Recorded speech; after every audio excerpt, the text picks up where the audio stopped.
Donald ট্রাম্পের total control কি মিথ্যা? এক ঘোষণায় আমেরিকাকে চাপে ফেলেছে ইরান। হরমুজ প্রণালী নিয়ে আবারও মুখোমুখি যুক্তরাষ্ট্র এবং ইরান। একদিকে ডোনাল্ড ট্রাম্পের দাবি হরমুজের ওপরে আমেরিকার টোটাল কন্ট্রোল রয়েছে, অন্যদিকে তেহরানের কড়া বার্তা ইরানের শর্ত পূরণ না হলে হরমুজ খুলবে না। এ যেন একই জলপথ নিয়ে দুই বিপরীত দাবি। ওয়াশিংটন বলছে নিয়ন্ত্রণ তাদের হাতে রয়েছে, আর তেহরান বলছে হরমুজের চাবি এখনও ইরানের হাতেই রয়েছে। এর মধ্যেই শান্তি চুক্তি নিয়ে শুরু হয়েছে নতুন উত্তেজনা।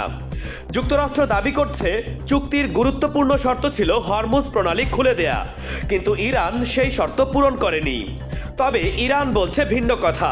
তেহরান দাবি করছে যুক্তরাষ্ট্রই আগে প্রতিশ্রুতি ভেঙেছে। ইরানের বন্দরগুলোর ওপরে চাপ কমানো, নিষেধাজ্ঞা শিথিল করা এবং আটকে থাকা ইরানি সম্পদ ছাড়ার মতো গুরুত্বপূর্ণ বিষয়গুলো বাস্তবায়ন করা হয়নি। আর এখানেই তৈরি হয়েছে সবচেয়ে বড় অচলাবস্থা। ইরানের এক জ্যেষ্ঠ কর্মকর্তার বক্তব্য বলছে যুক্তরাষ্ট্রের সঙ্গে শান্তি আলোচনা পুনরায় শুরু করার ক্ষেত্রে এখনও উল্লেখযোগ্য কোনো অগ্রগতি হয়নি। অর্থাৎ একদিকে ট্রাম্প বলছেন আমেরিকা হরমুজ নিয়ন্ত্রণ করছে, অন্যদিকে ইরান বলছে শর্ত মানা না হলে তারা জলপথ খুলবে না।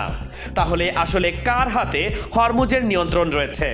কারণ হরমুজ শুধুমাত্র একটি জলপথ নয়, বিশ্বের জ্বালানি সরবরাহের অন্যতম গুরুত্বপূর্ণ রুট। এখানে সামান্য উত্তেজনাও আন্তর্জাতিক বাজারে বড় ধরনের প্রভাব ফেলতে পারে। আর ইরান যদি নিজের অবস্থান থেকে না সরে আসে, তাহলে সামরিক শক্তি দিয়ে বা চাপ তৈরি করে পরিস্থিতি স্বাভাবিক করা যুক্তরাষ্ট্রের জন্য সহজ হবে না। এখন তাই পুরো বিশ্বের নজর তেহরানের দিকে। ইরান কি শেষ পর্যন্ত শর্ত মানিয়ে হরমুজ খুলবে, নাকি ট্রাম্পের টোটাল কন্ট্রোল দাবির বিপরীতে তেহরান আরও কঠোর অবস্থান নেবে?